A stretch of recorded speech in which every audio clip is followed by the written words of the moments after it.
Why not 175? ఇది వైసీపీ అధినేత Jaganmohan Reddy target.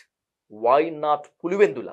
ఇది టీడీపీ జనసేన కూటమి టార్గెట్. ఇందులో ఎవరు గెలుస్తారు, ఎవరు ఓడుతారు అనేటువంటిది ప్రజా తీర్పు నిర్ణయిస్తుంది. కానీ ఇప్పుడు ఈ ఎన్నికలు రసకందాయంగా ఉన్నాయి. టీడీపీ జనసేన ప్రజల మనసుని గెలుచుకుంటుందా, లేక వైసీపీనే మరో సునామీ సృష్టిస్తుందా అనేటువంటి దాంతోపాటు మిగతా రాజకీయాలపై డీటెయిల్గా మాట్లాడదాం. ఏపీ ఇరిగేషన్ మంత్రి అంబటి రాంబాబు గారితో ఈరోజు హాట్ సీట్ విత్ విజయ్ సాధు. రాంబాబు గారు నమస్కారం. నమస్కారం. Welcome to dial news sir. Thank you. సిద్ధం సభలతోటి ఒక సునామీ సృష్టిస్తున్నారు మీరు, మీ పార్టీ నేతలు. కానీ నిన్న తాడేపల్లి గూడెంలో జరిగినటువంటి టీడీపీ జనసేన కూటమి సభ వైసీపీలో ప్రకంపనలు సృష్టించిందంటున్నారు. నిజంగా షాక్ గురయ్యారా మీరు? అంటే ఒక్కటి చూసే వాళ్ళకి అర్థమవుతుంది. మా సిద్ధం సభలు 3 చూశారు. నిన్న జెండా సభని, ఉమ్మడి సభను చూశారు.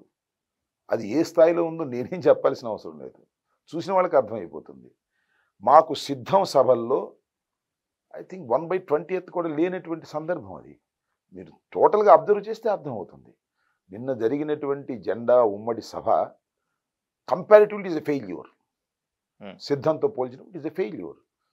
అది దాన్ని బట్టి అర్థమవుతుంది ఎవరికైనా చూస్తే. కాస్త ఆ విశ్లేషణతో చూస్తే మీకు చూసినా అర్థమైంది. కానీ మీరు చెప్పలేరు కదా. అధికార పార్టీ కాబట్టి మీ దగ్గర డబ్బులు, వనరులు ఎక్కువగా ఉంటాయి. మీరు ఎక్కువగా డబ్బులు ఇచ్చి, బిర్యానీలు ఇచ్చి, రవాణా సాధనాలు పెట్టి జనాలు తరలించారేమో. వాళ్ళు బహుశా ఫెయిల్యూర్ అయ్యారేమో. డబ్బులు ఎవరి దగ్గర తక్కువ ఉన్నాయి? చంద్రబాబు దగ్గర తక్కువ ఉన్నాయా? That is not the point here.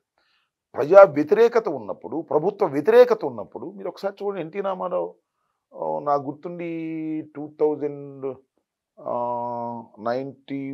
మళ్ళా లక్ష్మీ పార్వతితో మ్యారేజ్ అయిపోయిన తర్వాత జరిగిన ఎలక్షన్ చూసారా? ఎంత బ్రహ్మాండంగా సభలు సక్సెస్ అయ్యాయి. ప్రభుత్వ వ్యతిరేకత అప్పుడు మేము శాసనసభ్యులుగా ఉన్నాం. సో ఇట్ ఈస్ క్లియర్, అర్థమైపోద్ది సార్. ఆ ప్రజల నాడి సభలలో అర్థమైపోతుంది. సిద్ధంలో అర్థమైపోయింది ప్రజల నాడి. నిన్న జరిగినటువంటి జెండా సభలో అర్థమైపోయింది ప్రజల నాడి. ఏం జరగబోతుందో ప్రజలకు చాలా స్పష్టంగా అర్థమవుతుంది. విశ్లేషకు కూడా అర్థమవుతుంది. చెప్పడం బాగోదు కదా అని చెప్పరంతే. ఏది ఏమైనప్పటికీ రాబోయే ఎన్నికల్లో వైసీపీ గెలవటం తథ్యమని మీ అధినేత వైఎస్ జగన్మోహన్ రెడ్డి దగ్గర నుంచి మీ వరకు మీ వాళ్ళందరూ చెప్తున్నారు. ఏంటి మీ కాన్ఫిడెన్స్ గల కారణం ఏంటి? డబ్బులా, రిగ్గింగ్ చేస్తామనా, లేకపోతే మీరు పదే పదే చెప్పేటువంటి సంక్షేమ పథకాల? డబ్బులు, రిగ్గింగ్తో అధికారంలోకి వచ్చినటువంటి రాజకీయ పక్షాలు ఏమీ లేవు. గుర్తుపెట్టుకోండి. చరిత్ర మొత్తంలో ఎప్పుడు చూసినా ధనబలంతో అధికారంలోకి వచ్చిన సందర్భాలే లేవు. ధనం కూడా ఒక ఫ్యాక్టర్. ప్రజల్లో పాజిటివిటీ. 5 సంవత్సరాలు పరిపాలన చేసినటువంటి జగన్మోహన్ రెడ్డి గారికి ఒక పాజిటివిటీ ఉంది. ఓటు వేయాలి, జగన్మోహన్ రెడ్డి గారినే మళ్ళీ అధికారంలోకి తీసుకురావాలి అనేటువంటి భావనతో ప్రజలు ఉన్నప్పుడే సక్సెస్ అవుతాం. డబ్బులు గుట్టలు గుట్టలుగా ఉన్నా, అధికారం ఉన్నా, రిగ్గింగ్ చేసినా ఎవరు రాలేదు. అలాంటి చరిత్ర లేదు. మా బలమంతా ఒకటే. చక్కని పరిపాలన అందించగలిగాము. చిత్తశుద్ధి పరిపాలన అందించగలిగాము. ప్రజల గుండెల్లో గుడిగట్టుకున్నాడు జగన్మోహన్ రెడ్డి గారు. సంక్షేమ కార్యక్రమాలు, అభివృద్ధి కార్యక్రమాలు ప్రజలకు నచ్చాయి. మళ్ళా తిరిగి జగన్మోహన్ రెడ్డి గారే ముఖ్యమంత్రి కావాలని అశేష ఆంధ్ర ప్రజానీకం అనుకుంటున్నారు. అదే మా బలం, అదే మా నమ్మకం, అదే మా విశ్వాసం. మీరు మాత్రమే కాదు, వైసీపీ నేతలు ఎవరు మాట్లాడినా కూడా sentimental and emotional blackmailing politics మాత్రమే ఉంటాయి. నేను మీ పెద్ద కొడుకుని, మిమ్మల్ని కంటికి రెప్పలా చూసుకున్నాను, ఇక ముందు చూసుకుంటాను అనే చెప్తారు. సంక్షేమ పథకాలు కాకుండా రాష్ట్రంలో ఈ 5 ఏళ్లలో మీరు తీసుకొచ్చినటువంటి ఒక పెద్ద కంపెనీయో, లేకపోతే అద్దంలా మెరిసిపోయేటువంటి రోడ్లో అసలు అభివృద్ధి అనేటువంటిది ఉందా? సార్ అభివృద్ధి అంటే ఏంటి సార్? అభివృద్ధి అంటే పెద్ద పెద్ద బహుళ అంతస్తుల బిల్డింగులు, పెద్ద పెద్ద కంపెనీలు అని అనుకుంటే పొరపాటు. అవి కూడా కావాలి, కాదని నేను అనడం లేదు. ఏం సార్ ఇవాళ మీరు గ్రామ స్థాయిలో సెక్రటేరియట్, గ్రామ స్థాయిలో వెల్నెస్ సెంటర్, ఆర్బీకే, ఈ నిర్మాణాలు అభివృద్ధి కాదా? ప్రతి జిల్లా హెడ్ క్వార్టర్లో ఒక మెడికల్ కాలేజ్, ఒక మల్టీ స్పెషాలిటీ ఆసుపత్రి ప్రభుత్వ నిర్మాణంలో జరుగుతుంది. అభివృద్ధి కాదని అనగలుగుతారా? చెప్పమని అడుగుతా ఉన్నా. ఇవన్నీ ఏమిటి? విద్యాలయాలు నిన్నెలా ఉన్నాయి, ఇవాళ ఎలా ఉన్నాయి, నాడెలా ఉన్నాయి, నేడెలా ఉన్నాయి? ఇవి అభివృద్ధిలో భాగం కాదంటారా? నేను ఒక్కటి మనవి చేస్తున్నానండి, రాష్ట్ర ప్రజలకు కూడా మనవి చేస్తున్నా. ఈ ప్రభుత్వం, జగన్మోహన్ రెడ్డి గారి ప్రభుత్వం, వైఎస్ఆర్ కాంగ్రెస్ పార్టీ ప్రభుత్వం విద్య మీద, వైద్యం మీద పెట్టిన దృష్టి భారతదేశంలో స్వాతంత్రం వచ్చిన తర్వాత ఏ రాష్ట్రంలోనూ ఏ ప్రభుత్వము పెట్టనటువంటి దృష్టిని పెట్టి జగన్మోహన్ రెడ్డి గారు చేస్తున్నారు. కారణం ఏంటి? ప్రతివాడు చదువుకోవాలి, ప్రతివాడు ఆరోగ్యంగా ఉండాలి. ప్రతివాడు చదువుకుని ఆరోగ్యంగా ఉంటే అభివృద్ధి జరుగుతుందండి. కుటుంబం ఆరోగ్యంగా ఉంది, చదువుకున్నారు, దే కెన్ డూ ఎనీథింగ్. అలాంటి వాతావరణాన్ని మనం క్రియేట్ చేయాలనేటువంటి ఉద్దేశంతో జగన్మోహన్ రెడ్డి గారు అభివృద్ధి చేస్తుంది. జగన్మోహన్ రెడ్డి గారు అభివృద్ధి లేదు, కంపెనీలు రాలేదు, బిల్డింగ్లు కట్టలేదు. What is this? ఇదంతా కూడా ఒక దుష్ప్రచారం తప్ప మరొకటి కాదు. జగన్మోహన్ రెడ్డి గారి పరిపాలన అద్భుతంగా ఉందని నేను కాదు చెప్తున్నది, రాష్ట్ర ప్రజలు చెప్తున్నారు. రాష్ట్ర ప్రజలు నిరూపిస్తారు రేపు ఎన్నికల్లో. పైకి ఇంత గంభీరంగా చెప్తున్నారు కానీ ఏ మొహం పెట్టుకొని రేపు ప్రజల దగ్గరికి వెళ్ళి ఓట్లు అడగాలి? ఇదిగో మేము ఈ కంపెనీ తీసుకొచ్చాం, ఇదిగో మేము ఇన్ని రోడ్లు వేశాం, ఇదిగో మేము ఇంత పారిశ్రామిక ప్రగతి తీసుకొచ్చామని చెప్పి అడగగలిగేటువంటి ఫేస్ నిజం చెప్పాలంటే మంత్రులకు కానీ వైసీపీ నేతలకు కానీ రేపు ప్రజల గడపలు తొక్కి ఓట్లు అడిగేటువంటి నైతిక హక్కు ఉందా అసలు మీకు? ఇప్పుడు తొక్కేసామే గడపలు. ఆ గడప అన్ని చోట్ల వ్యతిరేకతలు కూడా ఉన్నాయి కదా, ఎక్కడుంది? నిలదీశారు కదా రాంబాబు గారు చాలా మందిని. సార్ మీరు గుర్తుపెట్టుకోండి, don't conclude like that. Okay, నిలదీశారు అంటే ఎవడండి నిలదీసింది? మేము ఎవరింటికి వెళ్ళామండి? మేము వైఎస్ఆర్ కాంగ్రెస్ పార్టీ కార్యకర్తలు ఇంటికి వెళ్ళామా? వైఎస్ఆర్ కాంగ్రెస్ పార్టీకి ఓటేసేవాడి ఇంటికి వెళ్ళామా? తెలుగుదేశానికి ఓటేసేవారి ఇంటికి వెళ్ళాం, జనసేనకు ఓటేసేవారి ఇంటికి వెళ్ళాం, మన బీజేపీ వారికి ఓటేసేవారి ఇంటికి వెళ్ళాం, సిపిఐ వారి ఇంటికి వెళ్ళాం, సిపిఎం వారి ఇంటికి, ప్రతి రాజకీయ పక్షం ఇంటికి వెళ్ళి ధైర్యంగా నుంచుని గడప తొక్కి మేము ఈ అభివృద్ధి చేశామని చెప్పాం. అక్కడ ఇక్కడ ఎవరైనా మాకు కక్షతో ఉన్నవాళ్ళు, తెలుగుదేశం వాళ్ళు 2-3 మాటలు మాట్లాడితే అవి కొన్ని ఛానల్స్ చూపించి మమ్మల్ని నిలదీశారంటే ఏంటి? What is this? మమ్మల్ని ఎవరు నిలదీయలేరు. నిలదీసినా కూడా ఆది కుట్రతో కూడుకున్నది, దాన్ని ఎదుర్కొంటాం. ప్రతి ఇంటికి వెళ్ళాం, ప్రతి గడపకి వెళ్ళాం. నేను మనవి చేస్తున్నా, ఈ రాష్ట్రంలో ఇన్ని సంవత్సరాల్లో ప్రభుత్వం పరిపాలన చేసిన తర్వాత శాసనసభ్యుడు గడప ముందుకు వెళ్ళి నేను మీకు ఇది చేశాను, నాకు ఓటు వేయమని గడప గడపకి వెళ్ళినటువంటి ప్రభుత్వం కానీ పార్టీ కానీ ఒక్కటి చూపించండి మీరు. వచ్చే ఎన్నికల్లో అసలు వైసీపీకి ఓటు అడిగే నైతిక హక్కు లేదు అనేటువంటిది టీడీపీ జనసేన యొక్క వాదన. అసలు టీడీపీకి జనసేనకి ఎక్కడ ఉంది? ఓట్లు అడిగే హక్కు మాకు మాత్రమే ఉంది అనేటువంటిది మీ వాదన. మీ ఇద్దరి వాదనలు ఓకే. నిజం చెప్పాలంటే ఆత్మసాక్షిగా రేపు రాబోయే ఎన్నికల్లో ఓట్లు అడిగే నైతిక హక్కు మీకుందా, వాళ్ళకుందా? మమ్మల్ని అడిగితే మాకుందంటాం, వాళ్ళని అడిగితే వాళ్ళకుందంటారు. ఇది ప్రతిసారి జరిగే తంతే కదా. ప్రతి ఎన్నికలకు ముందు కూడా అధికారంలో ఉన్న రాజకీయ పక్షాన్ని ఓడించమంటారు, మమ్మల్ని గెలిపించమంటారు. నేను మనవి చేస్తున్నాను, పోయినసారి ఏం చెప్పారు?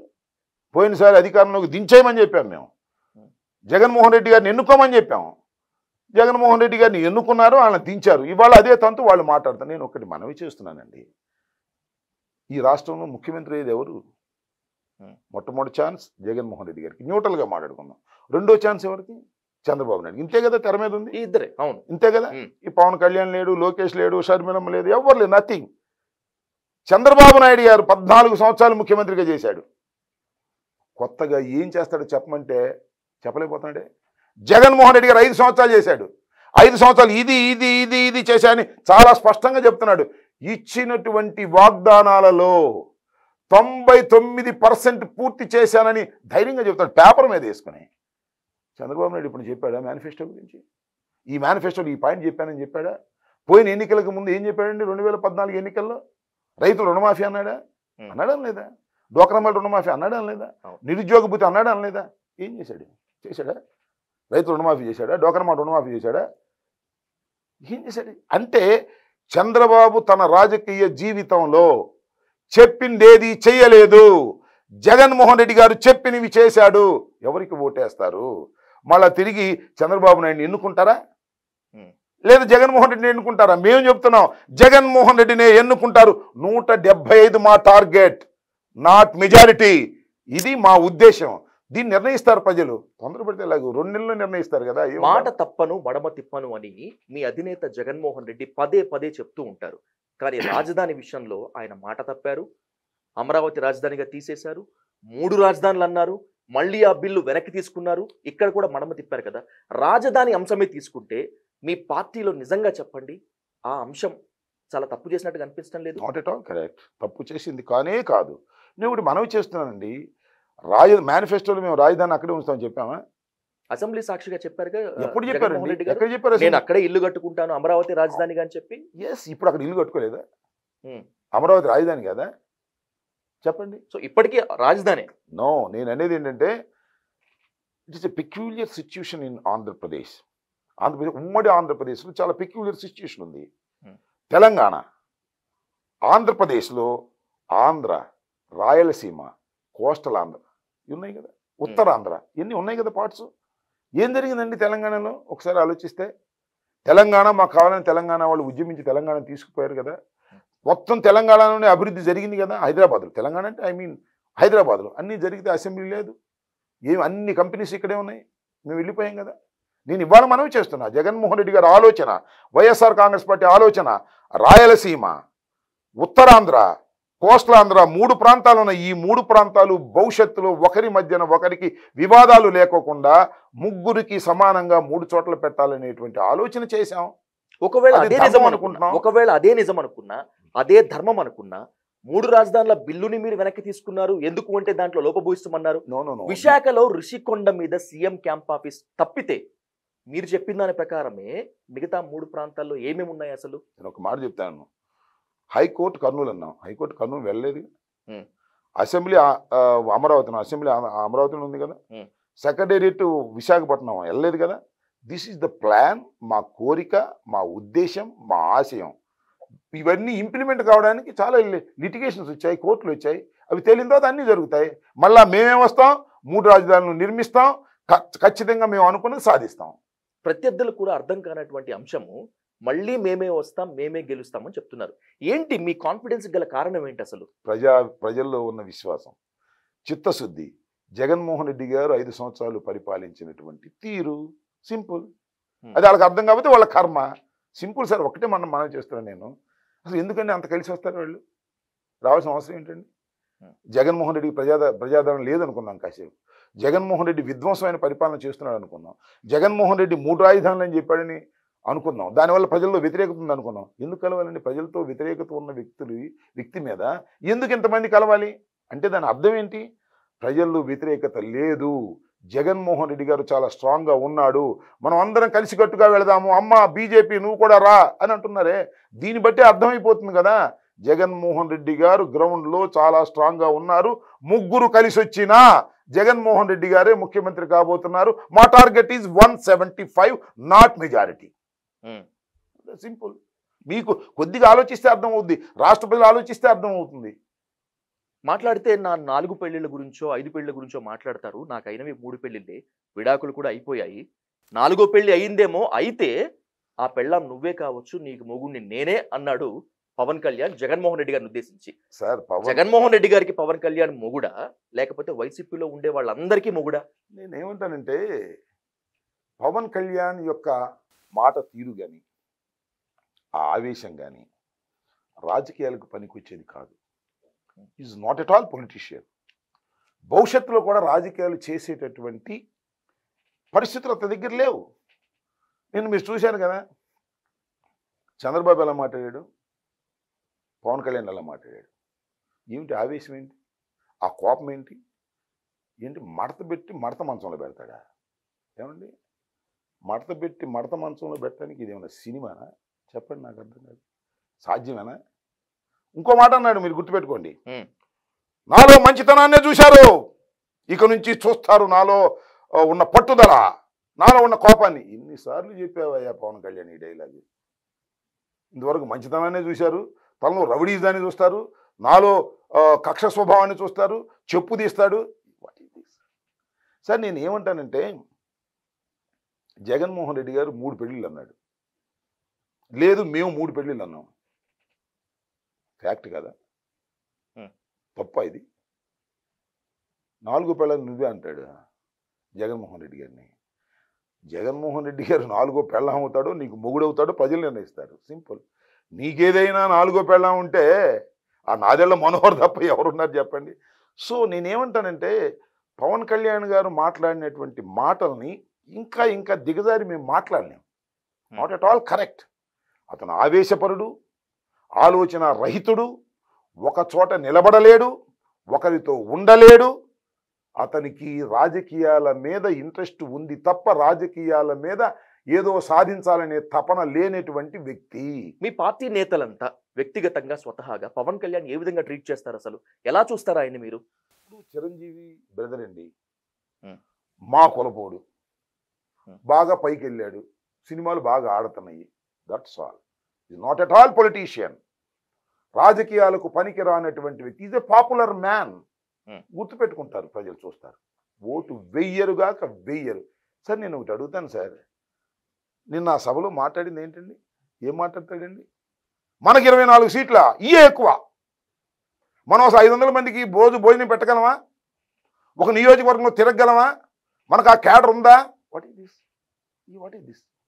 10 సంవత్సరాలు నువ్వు రాజకీయాలు చేసి రాజకీయ పార్టీని పెట్టి నేను శక్తిహీనుణ్ణి, నా వల్ల ఏమీ కాదు, నీ వల్ల కాకపోతే కాకపోయింది, నమ్ముకున్న వాళ్ళ మీ వల్ల కూడా ఏం కాదు, మనం అనర్హులమి, ఏదో భిక్షం వేశాడు 24 సీట్లు. 24 సీట్లు కూడా మనకి ఇవ్వగలిగినటువంటి పరిస్థితిలో మనం లేవు అని అతనే చెప్పుకుంటే ఏం చెప్పాలండి? What is this politics? ఒకవేళ తనలో లేనటువంటి బలాన్ని, తన బలహీనతని బలంగా మలుచుకొని మాట్లాడితే అది తప్పు. చాలా కాలంగా పవన్ కళ్యాణ్ చెప్తూనే ఉన్నాడు కదా, నేను ఒంటరిగా వెళ్తే వీరమరణం తప్పదు, అందుకే పొత్తుతో వెళ్తున్నానని వీరమరణం చెప్పి. లేదు, జంటగా వెళ్తే మాత్రం వీళ్ళకి ఏమన్నా విజయం వస్తుందని అనుకుంటున్నారా? వాళ్ళు మిమ్మల్ని క్యాడర్ అనుకుంటున్నారా? మిమ్మల్ని అధఃపాతాళానికి తొక్కేస్తారట. ఏం మాటలండేవి నాకు అర్థం కాలేదు. అధపాతానికి తొక్కటం వల్ల ఎవరి వల్ల అయిందండి? జగన్మోహన్ రెడ్డి గారు లాంటి వ్యక్తిని ఈ రాష్ట్రంలో అధపాతాళానికి తొక్కగలిగినటువంటి శక్తి ఎవరికి ఉందండి? ఎవరికి ఉందని అడుగుతున్నా. ఆ భగవంతుడికి ఉండాలి, రాష్ట్ర ప్రజలకు ఉండాలి. ఈ కోన్కిస్కా గొట్టాలకు ఉంటుందా అని అంటున్నా నేను.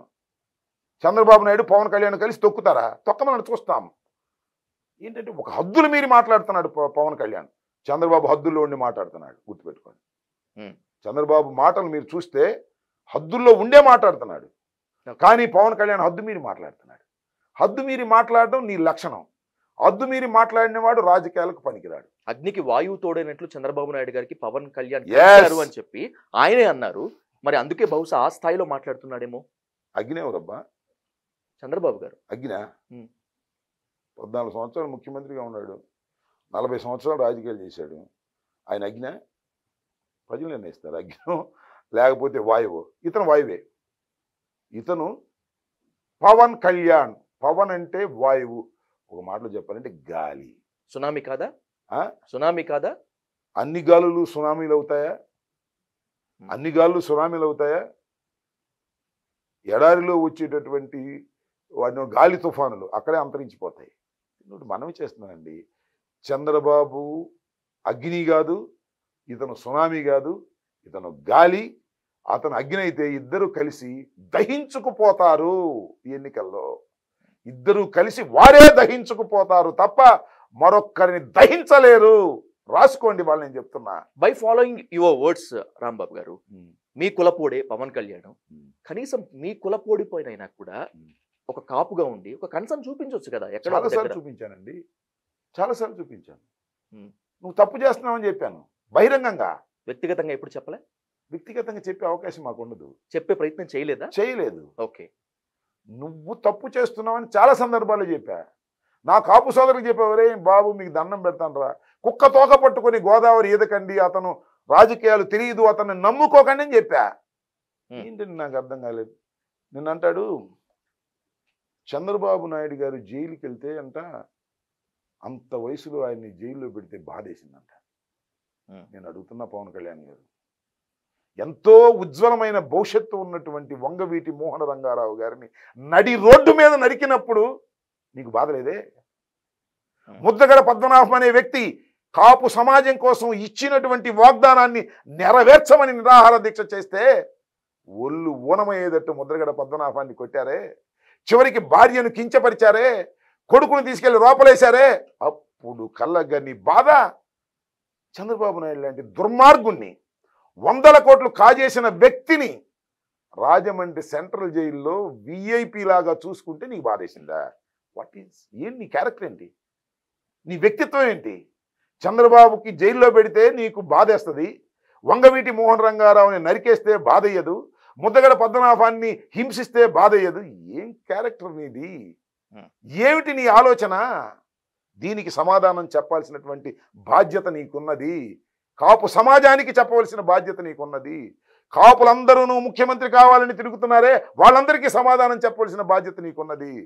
చెప్పకపోతే కాలగర్భంలో గెలిచిపోతావు, గాలిడిపోతావు. ఈ మధ్య కాలంలో మీరు మీ పార్టీ నేతలు, ఎస్పెషల్లీ మీ పార్టీలో ఉన్నటువంటి కాపు నేతలు ముద్రగడ పద్మనాభాన్ని తెర మీదకి తీసుకొస్తున్నారు, హరిరామయ్య జోగేని ప్రస్తావనలోకి తీసుకొస్తున్నారు.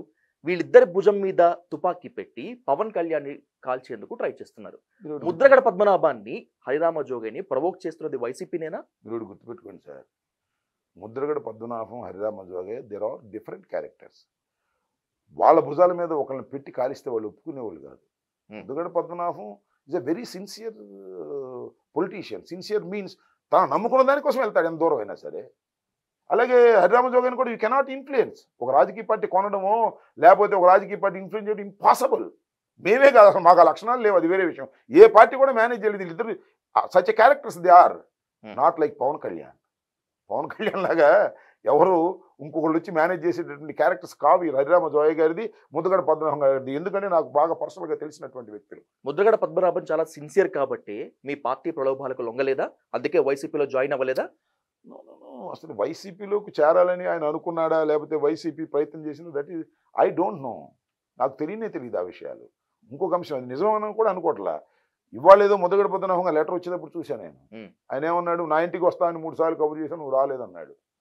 అది వాళ్ళిద్దరి మధ్య ఏం జరిగిందో తెలియదు. బట్ ఒకటైతే వాస్తవం, ముద్రగడ పద్మనాభం తాను నమ్ముకున్నటువంటి సిద్ధాంతం కోసం, మాట కోసం ఎంత దూరమైనా ప్రాణాలకు తెగించి వెళ్ళేటటువంటి క్యారెక్టరు. అతని భుజాన్ని వాడుకోవడం ఎవడి వల్ల కాదు. సేమ్ హరిరామ జోగయ్య భుజాన్ని కూడా ఎవడు వాడుకోవడం కుదరదు. ఇవన్నీ ఊరికినే మనం గ్యాసిప్గా చెప్పుకునే మాటలు తప్ప, Pawan Kalyan is entirely different. Pawan Kalyan ఇప్పుడు భుజాలు ఖాళీగా ఉంటాయి, ఎవరిదైనా తుపాకీ పెట్టి కాల్చుకోవచ్చు. బీజేపీ వాడు తుపాకీ పెట్టి కాల్చుకోవచ్చు, చంద్రబాబు తుపాకీ పెట్టి కాల్చుకోవచ్చు, ఎవరైనా కాల్చుకోవచ్చు. ఆయన భుజాలు అంతా అద్దెకిచ్చే భుజాల్లాగా ఉండిపోతాయి. మనం ఏం చేస్తాం దానికి చెప్పండి. చరిత్ర చూడండి మీరు ఒకసారి. కొన్నాళ్ళ నుంచి మీ సీఎం గారి వాయిస్, మీ పార్టీలో ఉన్నటువంటి కొంతమంది నేతల వాయిస్ కనుక చూస్తూ ఉన్నట్లయితే రాంబాబు గారు, చంద్రబాబు మీద విమర్శలు తగ్గించారు, పవన్ కళ్యాణ్ని చాలా హైప్ చేస్తూ మాట్లాడుతున్నారు, పవన్ కళ్యాణ్ విధి విధానాల్ని బాగా విమర్శిస్తున్నారు. చంద్రబాబు కన్నా కూడా పవన్ కళ్యాణే మాకు ప్రధాన శత్రువు అని మీరు భావిస్తున్నారా? ఎప్పుడు చంద్రబాబు ప్రధాన శత్రువు అవుతాడు, పవన్ కళ్యాణ్ ఎలా శత్రువు అవుతాడు? పవన్ కళ్యాణ్ చంద్రబాబు వాడుకునే ఒక చిన్న ఆయుధం, అంతే, సింపుల్. దానిలో క్లారిటీ ఉంది మాకు. కాకపోతే పవన్ కళ్యాణ్ విమర్శలకి బాగా గురవడానికి కావాల్సినట్టుగా ఉంటాడు అతను, అంతే, సింపుల్. చంద్రబాబు ఆల్రెడీ చనిపోయిన పాము, పవన్ కళ్యాణే బాగా ఎగిరెగిరి పడుతున్నాడు, ఇతని అంతేందో చూద్దామని చెప్పి వైసీపీ నేతలు భావిస్తున్నట్లుగా లేదు సార్. నేను చెప్పాను కదా, ఇప్పుడు కూడా చెప్తున్నా, పవన్ కళ్యాణ్ అనే వ్యక్తి పొలిటీషియన్ కాదు సార్, రాజకీయాలకు పనికిరాడు సార్. ఎందుకు మీకు పవన్ కళ్యాణ్ మీద అంత పర్సనల్ విద్వేషం? కులపోడే కదా. పర్సనల్ కాదు సార్, నేను ఉన్న స్వభావాన్ని చెప్తున్నాను సార్. అతను నడక అది కరెక్ట్ కాదు సార్. అతను సిగ్గిలిగా ఎదగాలనే ప్రయత్నమే లేదు సార్. ప్లీజ్ నమ్మండి నన్ను. అతను కేవలం చంద్రబాబు నాయుడు కోసమే పార్టీ పెట్టినటువంటి వ్యక్తి సార్. చంద్రబాబు నాయుడిని అధికారంలోకి తీసుకురావటము, చంద్రబాబు నాయుడు పడిపోతుంటే పట్టుకోవడానికో మాత్రమే పనికొచ్చే రాజకీయవేత్త తప్ప, తానుగా ఈ రాష్ట్రంలో రాజకీయాలు చేసి ఈ రాష్ట్రాన్ని ఏలాలనేటువంటి ఉద్దేశం ఏ కోశానా లేనటువంటి వ్యక్తి పవన్ కళ్యాణ్ గారు. పవన్ కళ్యాణ్ ఇప్పటి వరకు ఎన్ని తప్పులు చేశాడో మనకైతే తెలియదు, కానీ టీడీపీతో జనసేన జత కట్టడం, పొత్తు పెట్టుకోవటం చారిత్రాత్మక తప్పిదమని మీరు భావిస్తున్నారా? అతని ఉద్దేశం చారిత్రక తప్పిదం అనేది జనసేన వాళ్ళు తెలుసుకోవాలి. నువ్వు ఎప్పుడు నుంచి చెబుతున్నావు సార్, ప్లీజ్ వి హియర్ మీ. ఎప్పుడు నుంచి చెబుతున్నాం వీళ్ళిద్దరు కలిసి వస్తారని? ఎప్పుడు నుంచి చెబుతున్నాం? డే 1 ఎన్నికలైన మరుసటి రోజు నుంచి చెప్తున్నాం మేము, వీళ్ళిద్దరు కలిసే వస్తారు అని. మేము చెప్పింది అయిందా లేదా? 24 సీట్లు ఇచ్చారు. మరి మీకు చాలా చిత్రం, ఎంత అమాయకుడు అంటే పవన్ కళ్యాణ్. మీరు 24 అనుకుంటున్నారేమో, మనం 40 సీట్లు పోటీ చేస్తున్నాడు లెక్క అని చెప్పాడు. ఏం చెప్పాలి నాకు అర్థం కాలేదు. ఈజ్ ఈ పొలిటీషియన్? ఆయన లోక్సభలతో కూడా పోల్చుకుంటే 40 అంటున్నాడు. ముగ్గురు అది లెక్క అంటారా? అది లెక్క కాదులేండి రాజకీయంగా. నాకు అర్థం ఈ డోంట్ నో పాలిటిక్స్ సార్, ఈ డోంట్ నో పాలిటిక్స్. బేరసారాలు కూడా కుదరదు, ఎదగాలనేటువంటి కాంక్ష లేనివాడు. నేను మనవి చేస్తున్నా, అతను నిజంగా ఈ రాష్ట్రంలో పార్టీ కావాలి అంటే 175 ఇన్ఛార్జీలు పెట్టుకుంటాడు సార్. ఇవాళ 24 సీట్లకి కూడా పోటీ చేసేవాళ్ళు ఉన్నారనుకున్నారా? 24 సీట్లకి పోటీ చేసేవాళ్ళు ఉంటే 5 ఎందుకు ప్రకటిస్తాడు, మిగతా ఎందుకు ప్రకటించడు? సో నేను అనేది ఏంటంటే, పార్టీ బతకాలి, పార్టీని పైకి తీసుకురావాలి, ఈ రాష్ట్రంలో రాజకీయ పార్టీ అధికారంలోకి రావాలనే కాంక్ష లేనటువంటి వ్యక్తిని ఎవడని చెప్తే ఎవడు బాగు చేస్తాడు చెప్పండి. మీరు సలహా ఇచ్చినా నేను సలహా ఇచ్చినా దట్ ఈస్ హిజ్ మైండ్. ఒకవేళ పవన్ కళ్యాణ్ మీ పార్టీతో పొత్తుకు ప్రయత్నించి ఉండుంటే, మీ పార్టీతో పొత్తు పెట్టుకొని ఉండుంటే మంచివాడు అయిపోయాడు అనుకుంటాను. బలిసినోడికి బారాకు అసలు మీకు మా పాలసీ అర్థం కాలేదు. మీరు జగన్మోహన్ రెడ్డి గారిని అర్థం చేసుకోలేదు. ఇప్పుడు కానీ అర్థం చేసుకోమని చెబుతున్నా. సింగిల్ ఎవరితోనూ కలిసి రావాల్సిన అవసరం తనకు లేదని భావిస్తున్నటువంటి వ్యక్తి ఇప్పుడే కాదు భవిష్యత్తులో కూడా. ఈ సిట్టింగ్ల మార్పు, మార్చిన వెంటనే మరికొన్ని మార్పులు, ఇదంతా ఓవర్ యాక్షన్ లాగా, ఓవర్ కాన్ఫిడెన్స్ లాగా అనిపించడం లేదా అంబటి రాంబాబు గారు? మీ పార్టీలో ఉన్న మీకే ఓవర్ యాక్షన్గా ఉండదు. ఓవర్ కాన్ఫిడెన్స్ అయితే అవ్వచ్చు, that is a different matter. Over confidence ఉందని మీరు అనుకోవచ్చు, మేము కాన్ఫిడెన్స్ అని అనుకుంటున్నాం. చూస్తారు, నెంబర్ గేమ్ కదా, నెంబర్ చూస్తారు కదా మీరు. ఆఫ్టర్ ది ఎలక్షన్స్ పోలింగ్ అయిపోయిన తర్వాత ఇవి కూడా ఉంటాయి కదా, మీరు చూస్తారు కదా కౌంటింగ్లో నెంబర్, మా నెంబర్ ఎంత ఉంటుందో వాళ్ళ నెంబర్ ఎంత ఉంటుందో. మాకు చాలా విశ్వాసంతో, ఆత్మవిశ్వాసంతో మేము అడుగులు వేస్తున్నాం. ఆత్మవిశ్వాసంతో మేము ఎన్నికలకు వెళుతున్నాం. నిన్న మీరు డ్యాష్ మీద చూస్తే వాళ్ళ ఆత్మవిశ్వాసం ఏంటో అర్థమవుతుంది కదా. వాళ్ళ ఫేసుల దగ్గరగా చూడండి, కెమెరా జూమ్ చేసి చూడండి, వాళ్ళ ఆత్మవిశ్వాసం ఎంత ఉందో.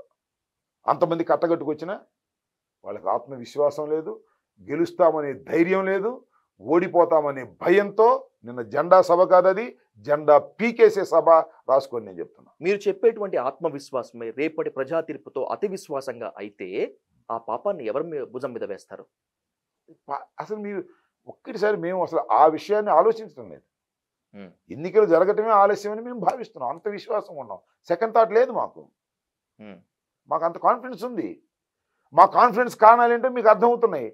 వాళ్ళు ఎంత కాన్ఫిడెన్స్ ఉన్నారో మీకు అర్థమవుతుంది. నేను జెండా మీటింగ్లో చూస్తే అర్థం కాదా? ఒకవేళ రాబోయే ఎన్నికల్లో మీరు ఓడిపోతే ఆ పాపం అంబటి రాంబాబు గారికి, పేర్ని నాని గారికి, కొడాలి నాని గారికి, ఇంకొంతమందికి అంటగడుతున్నారు. ఆ థింక్ చేయకండి. ఓడిపోతే అనే మాట లేదు, దాని గురించి మేము ఆలోచించటం లేదు. అది తర్వాత విషయం. దాని గురించి అసలు మాట్లాడాల్సిన అవసరమే లేదని నా అభిప్రాయం. కాపుల ఓట్లు కమ్మలకు ట్రాన్స్ఫర్ అవుతుందా? ఏమో చేస్తానంటున్నాడుగా పవన్ కళ్యాణ్ గారు, చేస్తానంటున్నాడు సార్.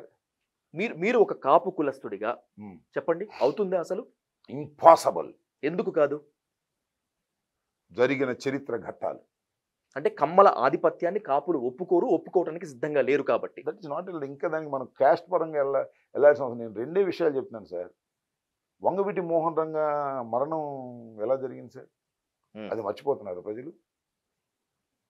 సో హంతకులు ఎవరు అనేటువంటిది ఇక్కడ మీ ప్రశ్న. హంతకులు ఎవరు అనేది అందరికీ తెలిసినటువంటి సత్యం. కోర్టులో నిరూపించలేకపోతే that is a different matter. Okay, కోర్టులో డిఫరెంట్. ఇప్పుడు వాస్తవాలు బయట తెలుస్తాయి కదా సార్. చట్టం ప్రకారం నిరూపించాలంటే చాలా కష్టం. సో నేను అనేది ఏంటంటే, కాపు కమ్మ ఈ వైరుధ్యం ఇవాళ కాదు, మేము పెట్టింది కాదు, మేము కోరుకున్నది కాదు, జరుగుతుంది. అది అలా వస్తుంది పరిణామ క్రమంలో. They cannot mix. కమ్మల అధికారం కోసం కాపులు పల్లకీలు మొయ్యలేరు. మోపిస్తాననేటువంటి పవన్ కళ్యాణ్ నోరే మూపిస్తారు. చూస్తారు మీరు. కాపుల ఓట్లు ఎలాగైనా కమ్మలకు ట్రాన్స్ఫర్ అవుతుందనే భయంతో కాపులైన మిమ్మల్ని, పేర్ని నానిని, గుడివాడ అమర్నాథ్ని ముందు పెట్టి పవన్ కళ్యాణ్ తిట్టిస్తున్నారు జగన్మోహన్ రెడ్డి గారు. నేనేం పవన్ కళ్యాణ్ గారిని విమర్శించానా? చంద్రబాబుని విమర్శించలేదా?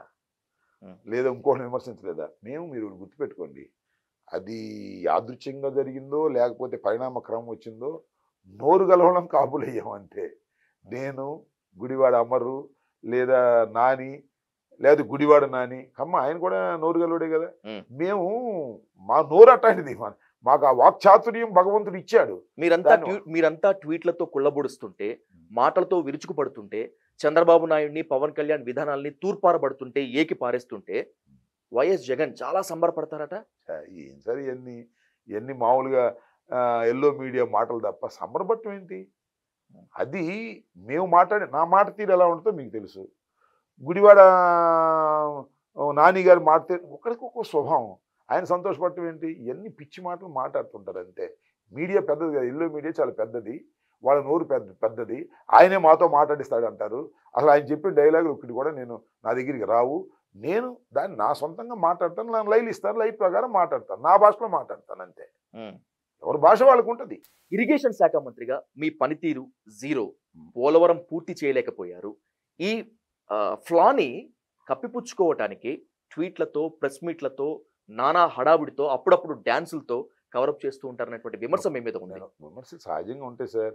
పోలవరం కంప్లీట్ చేయలేదు, ఎవరు కంప్లీట్ చేశారే? ఇంతకుముందు నాలుగన్నా ముందు చాలా మంది ఇరిగేషన్ మంత్రులు ఉన్నారుగా, ఎవరు కంప్లీట్ చేశారు పోలవరం? నేను కొత్త కదగా. పైకి ఇంకో విషయం చెప్తున్నాను, నేను చాలా ధైర్యంగా, చాలా బోల్డ్గా, పోలవరం ఇప్పుడు కంప్లీట్ కాదు అని చెప్పినటువంటి మొదటి ఇరిగేషన్ మంత్రి నేను, గుర్తుపెట్టుకోండి. ఒప్పుకుంటాను, చెప్పారు మీరు. చెప్పాను, ఫ్యాక్ట్. దీనికి కారణం తెలుగుదేశం అని చెప్పాను. ఇది రాజకీయ ఆరోపణ అనుకుంటే చాలా పొరపాటు. తెలుగుదేశం చేసినటువంటి తప్పుల వలన ఈ పోలవరం ప్రాజెక్టు నిర్మాణం ఆలస్యం అవుతుంది.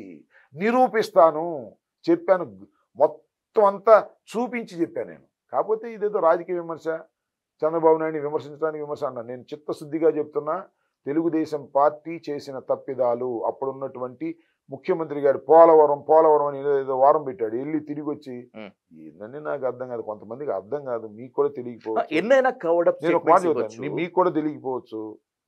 డయాఫ్రమ్ వాళ్ళు వేశారు, కాఫర్ డ్యాములు వేయలేదు. వాటి గురించి మీకు అవగాహన ఉందో లేదో నాకు తెలియదు. ఉంది, అవగాహన ఉంది. నాకైతే ఇంతకు ముందు లేదు, అందుకని చెప్తున్నా. చాలా మందికి తెలియదు, నాకు కూడా తెలియదు. నేను ఇరిగేషన్ మంత్రి అయిన తర్వాత తెలుసుకున్నాను డయాఫ్రమ్ వాల్ అంటే ఏంటి, కాఫర్ డ్యాములు అంటే ఏంటి, స్పిల్వే అంటే ఏమిటి అని. నేను ఇరిగేషన్ మంత్రి అయినప్పటికీ కూడా క్యూసెక్కులకి టీఎంసీలకి మీకు తేడా తెలియదని చెప్పి విమర్శిస్తూ ఉంటారు చాలా మంది.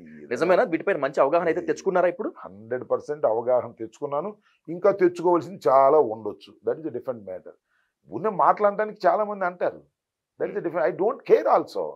నా వృత్తి ధర్మాన్ని, రాజకీయంగా నా ధర్మాన్ని, మంత్రిగా నా ధర్మాన్ని నిర్వర్తించటంలో నా ఆత్మసాక్షిగా నేను ముందుకు వెళతాను, తెలుసుకుంటాను, తెలియని విషయాన్ని కూడా తెలుసుకుంటాను.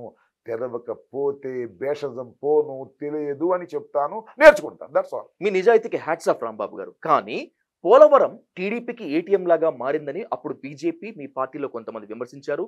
పోలవరం పూర్తి చేయలేక చంద్రబాబు మొహం ఎక్కడ పెట్టుకుంటాడో అని కూడా అడిగారు. అలాంటి పోలవరాన్ని పూర్తి చేస్తా అని చెప్పి మీరు ప్రగల్భాలు పలికారు, మీ పార్టీ నేతలు స్టేట్మెంట్ ఇచ్చారు.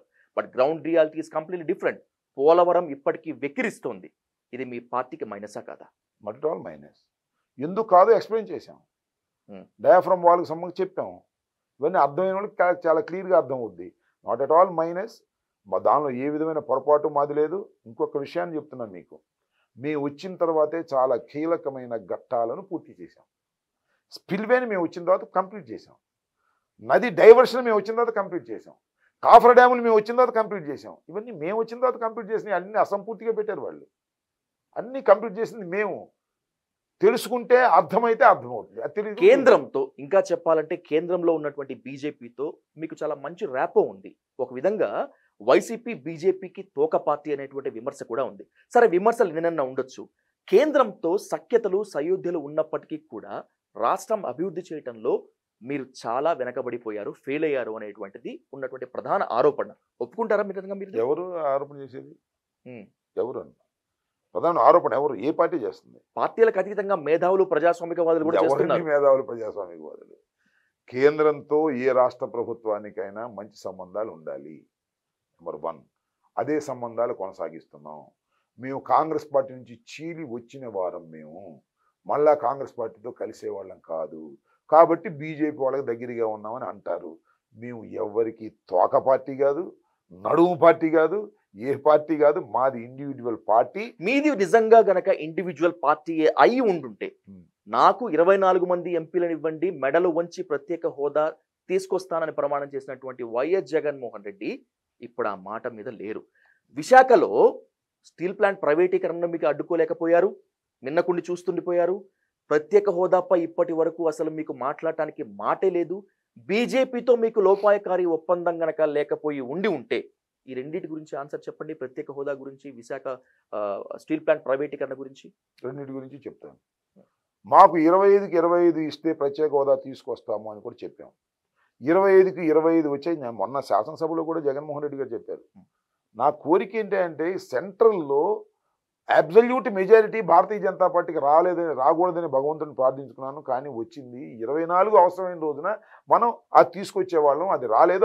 ఆ పరిస్థితి భవిష్యత్తులో అన్న రావాలని కోరుకుంటున్నాను అని చెప్పారు. ఒకటి, ఎందుకంటే బీజేపీకి వైఎస్ఆర్ కాంగ్రెస్ పార్టీ అవసరం లేదు, లేని దశలో బార్గైన్ చేయలేకపోయాము. ఇదంతా నాశనం చేశాడు చంద్రబాబు నాయుడు గారు. ప్రత్యేక హోదా అవసరం లేదని చెప్పాడు, ప్రత్యేక హోదా వల్ల ఉపయోగం లేదని చెప్పాడు, ప్రత్యేక హోదా కన్నా బ్రహ్మాండమైన ప్యాకేజ్ వచ్చిందని చెప్పాడు. ఇలా మైండ్ మేకప్ చేసి ఉన్న హక్కును వదిలేసుకున్నాడు. దాన్ని తిరిగి తీసుకురావాలంటే మన అవసరం కేంద్ర ప్రభుత్వానికి వచ్చిన రోజున తప్ప రాదు అనేది మాకు చాలా స్పష్టంగా మేము చెప్పినటువంటి అంశం. కానీ ఇది కాదు. రెండోది కేంద్ర ప్రభుత్వం ఉన్నటువంటి ఈ స్టీల్ ఫ్యాక్టరీని తీసేస్తా ఉన్నప్పుడు జగన్మోహన్ రెడ్డి ఫైట్ చేయడం అంటే రోజు ధర్నా చేయాలా? ఇక్కడ ప్రభుత్వం అండి మాది ఉంది, అక్కడ ఒక ప్రభుత్వం. ఎన్నిసార్లు వెళ్ళి జగన్మోహన్ రెడ్డి గారు పిఎంతో మాట్లాడాడు, ఎన్ని లెటర్లు రాశాడో ఒకసారి చూసుకోమనండి. మా ఫైటింగ్ వేరేగా ఉంటుంది. మేము చర్చిస్తాం, మాట్లాడతాం. రెండు ప్రభుత్వాలు ఇవి, అపోజిషన్ కాదు మేము. మేము ఇక్కడ ప్రభుత్వంలో ఉన్నాం, రాష్ట్ర ప్రభుత్వం. జగన్మోహన్ రెడ్డి గారు వెళ్ళినప్పుడల్లా మాట్లాడుతూనే ఉంటారు, ప్రత్యేక హోదా గురించి మాట్లాడుతూ ఉంటారు, స్టీల్ ప్లాంట్ గురించి మాట్లాడుతూ ఉంటారు, రాష్ట్రానికి రావాల్సినటువంటి నిధుల గురించి మాట్లాడతారు, అభివృద్ధి గురించి మాట్లాడతారు. కొంతవరకు సక్సెస్ అవుతున్నాం, కొంతవరకు సక్సెస్ కావట్లేదు. కేంద్ర ప్రభుత్వం ఇవ్వగలిగింది ఇస్తుంది, తీసుకోగలిగింది తీసుకుంటున్నాం. నిరంతరం మేము వారితో చర్చిస్తూ ఉంటాం తప్ప మేము నల్ల బ్యాడ్జీలు పెట్టుకుని అసెంబ్లీలో తిరిగి లేదా మోడీని తిట్టి ఇదే ఉద్యమం అనుకుంటే కరెక్టా? We are responsible government here. ఎవరు ఎన్ని ప్రశ్నలు అడిగినా, ఎవరు ఎన్ని వివరణలు ఇచ్చినప్పటికీ అట్మోస్ట్ గ్రౌండ్ రియాల్తో మాట్లాడుకుంటే ప్రత్యేక హోదా రాదు, రావటం కష్టం అనే విషయం అందరికీ తెలిసిందే. అయినప్పటికీ ప్రత్యేక హోదా ఈ రోజుకి ఒక బూచిలాగే ఉంది. వైఎస్ జగన్ జుట్టు బీజేపీ పెద్దల చేతిలో ఉంది కాబట్టే మీరు గట్టిగా అడగలేకపోతున్నారు, బ్లాక్మెయిల్ చేయలేకపోతున్నారు, అసలు బీజేపీ మెడలు వెంచలేకపోతున్నారు. జగన్ ని మళ్ళీ జైలుకి పంపిస్తారనే భయం జగన్ తో పాటు మీ పార్టీలో చాలా మందికి ఉన్న మాట వాస్తవమా కాదా? మీరు ఒక మాట బ్లాక్మెయిల్ చేయలేకపోతున్నారు అనేది కరెక్ట్ కాదు. మేము బ్లాక్మెయిల్ చేయలేడు, కేంద్ర ప్రభుత్వాన్ని ఎవడు బ్లాక్మెయిల్ చేయలేడు. కేంద్ర ప్రభుత్వం యొక్క అవసరం ఉంటే, మా అవసరం ఉంటే అప్పుడు వీ కెన్ బార్గెయిన్ కెపాసిటీ పెరుగుద్ది. 24 సీట్లే కావాల్సి వచ్చింది, మా దగ్గర 24 ఉన్నాయి, మాకేమి ఇస్తావు అని అడుగుతాం. That is the bargaining capacity, not a blackmail. Number 1. రెండోది, ఆయన జుట్టు మా చేతిలో ఉంది, జగన్మోహన్ రెడ్డి గారి జుట్టు వాళ్ళ చేతిలో ఉంది. ఇప్పటికైనా జైలుకి పంపిస్తారంటే ప్రభుత్వాలు తలుసుకుంటే జైలుకి పంపిస్తారా ముఖ్యమంత్రుల్ని? తప్పు చేస్తే పంపిస్తారా? న్యాయస్థానాలు కేంద్ర ప్రభుత్వం చేతుల్లో ఉన్నాయని మీరు అంగీకరిస్తారా? We don't care all these things. Jaganmohan Reddy గారు అలా భయపడే వ్యక్తి అయితే అసలు పార్టీనే పెట్టేవాడు కాదు, అధికారంలోకి వచ్చేది కాదు. నేను మనవి చేస్తున్నా, ఇలాంటి చిల్లర వ్యవహారాల గురించి భయపడేటటువంటి వ్యక్తి జగన్మోహన్ రెడ్డి గారు కాదు కాబట్టే ఇంతవరకు నిలబడ్డాడు. కేసులు లేవు, జుట్టులు లేవు, జరుగుతాయి. We can face it always. రాబోయేటువంటి రోజుల్లో ఒకవేళ మళ్ళీ మీరు కనుక అధికారంలోకి వస్తే బీజేపీని ఇలాగే గట్టిగా అడుగుతారా, లేకపోతే మళ్ళీ అక్కడ కూడా అదే స్థాయిలో మెజారిటీ ఉంది కాబట్టి మినకుండిపోతారు? రాష్ట్ర ప్రయోజనాలు మాకు ముఖ్యం. మళ్ళా మీరే అధికారంలోకి వస్తే అనే మాట మాట్లాడకండి. మేమే అధికారంలోకి వస్తున్నాం. ఏదో స్కెచ్ బలంగానే సిద్ధంగా రెడీ చేసినట్టు. స్కెచ్ కాదు, ప్రజాభిప్రాయం మీద ఉన్న విశ్వాసం, మా పరిపాలన చేసినటువంటి సంతృప్తి. మేమే అధికారంలోకి రాబోతున్నాం. ఆ 2 జెండాలు, జెండా లేదా 3వ జెండా కూడా వస్తుందేమో, 3 జెండాలు కట్టగట్టి మూలన పెడతారు ప్రజలు. జగన్మోహన్ రెడ్డి గారికి 175 టార్గెట్లో సాటిస్ఫై అయ్యే విధంగా ఇస్తారు. మళ్ళా ఈ రాష్ట్రంలో జగన్మోహన్ రెడ్డి గారే ముఖ్యమంత్రిగా ప్రమాణ స్వీకారం చేయబోతున్నారు. కేంద్రంలో ఎవరు వస్తారో వాళ్ళ ఇష్టం. ఏ ప్రభుత్వం వచ్చినా కేంద్రంలో రాష్ట్రం కోసం మేము పోటీపడి పనిచేస్తాం, రాష్ట్ర అభివృద్ధి కోసం పనిచేస్తాం. ఏ ప్రభుత్వం వచ్చినా ఆ ప్రభుత్వంతో సత్సంబంధాలు కొనసాగించడానికి ప్రయత్నం చేస్తాం. దానిలో ఏ విధమైన సందేహం లేదు. భారతీయ జనతా పార్టీ వస్తుంది వెల్, లేదు ఇంకోటి వస్తుంది వెల్, మిశ్రమ ప్రభుత్వం ఓకే వెల్.